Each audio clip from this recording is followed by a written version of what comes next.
विधानसभा चुनाव को लेकर एक्टिव मोड में हरियाणा बीजेपी। दिल्ली में चुनाव प्रभारी धर्मेंद्र प्रधान और सिरसा से विधायक गोपाल कांडा की मुलाकात हुई। धर्मेंद्र प्रधान के आवास पर करीब 1 घंटे ये मुलाकात चली। हरियाणा बीजेपी के चुनाव प्रभारी हैं धर्मेंद्र प्रधान। मुलाकात के बाद सिरसा से विधायक गोपाल कांडा का ये बड़ा बयान सामने आया। चुनाव को लेकर चर्चा हुई है। गोपाल कांडा ने कहा, हरियाणा लोकहित पार्टी एनडीए का हिस्सा है। गोपाल कांडा ने कहा, विधानसभा चुनाव में सीटों को लेकर चर्चा हुई है। गोपाल कांडा ने कहा, देखिए विधानसभा चुनाव को लेकर एक्टिव मोड में है हरियाणा बीजेपी और दिल्ली में चुनाव प्रभारी धर्मेंद्र प्रधान और सिरसा से विधायक की 1 घंटे मुलाकात हुई है और ये जो मुलाकात है वो धर्मेंद्र प्रधान के आवास पर हुई है। तो दिल्ली में ये अहम मुलाकात हुई और मुलाकात के बाद सिरसा से विधायक गोपाल कांडा का बड़ा बयान। चुनाव को लेकर चर्चा हुई। हरियाणा लोकहित पार्टी एनडीए का हिस्सा है, गोपाल कांडा ने कहा। अब नजदीक आ गए हैं और हरियाणा लोकहित पार्टी एनडीए का हिस्सा है, तो उसी के बारे में चर्चा है और बात हुई कि कहां किस सीट पे और कैसे होगा, तो बहुत जल्द आपको सब बताएंगे। ये चुनाव नजदीक आ गए हैं और हरियाणा लोकहित पार्टी एनडीए का हिस्सा है, तो उसी के बारे में चर्चा है और बात हुई कि कहां किस सीट पे और कैसे होगा, तो बहुत जल्द आपको सब बताएंगे। सुना आपने, विधानसभा चुनाव में सीटों को लेकर चर्चा हुई है।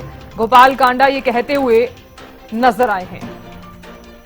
और दिल्ली से मेरी सहयोगी अपराजिता श्री जुड़ गई हैं। अपराजिता, चुनाव प्रभारी धर्मेंद्र प्रधान और सिरसा से विधायक गोपाल कांडा की मुलाकात, क्या कुछ खास रहा इस मुलाकात में अपराजिता?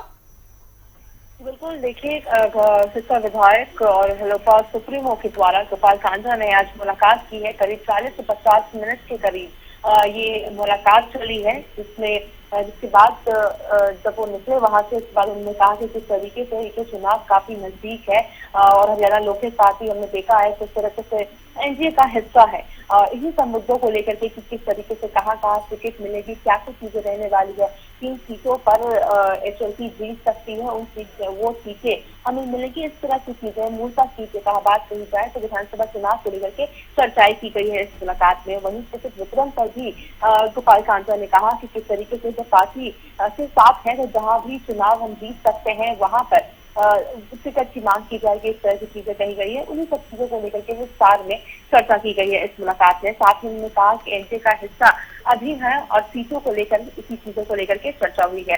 साथ ही एक सवाल पूछा गया नैनपाल रावत को लेकर के, जिससे उन्होंने कहा कि अभी तक उन्होंने कोई फैसला नहीं लिया है, अभी तक वो हिस्सा है और हर व्यक्ति की अपनी अपनी हालांकि सोच होती है, तो बिल्कुल हालांकि एक विश्वास भी जताया गया है कि किसी तरह की एक अफवाह ऐसा कुछ नहीं होने वाला। वो तो हालांकि देखा जाएगा कि क्या कुछ चीजें नैनपाल रावत की ओर से ली जाती है। हालांकि अभी अगर बात की जाए तो गोपाल कांडा कहते हुए नजर आए हैं कि अभी तक ऐसा कुछ नहीं हुआ है। चलिए, जानकारी देने के लिए बहुत बहुत शुक्रिया अपराजिता, आप नजर बनाए रखिएगा।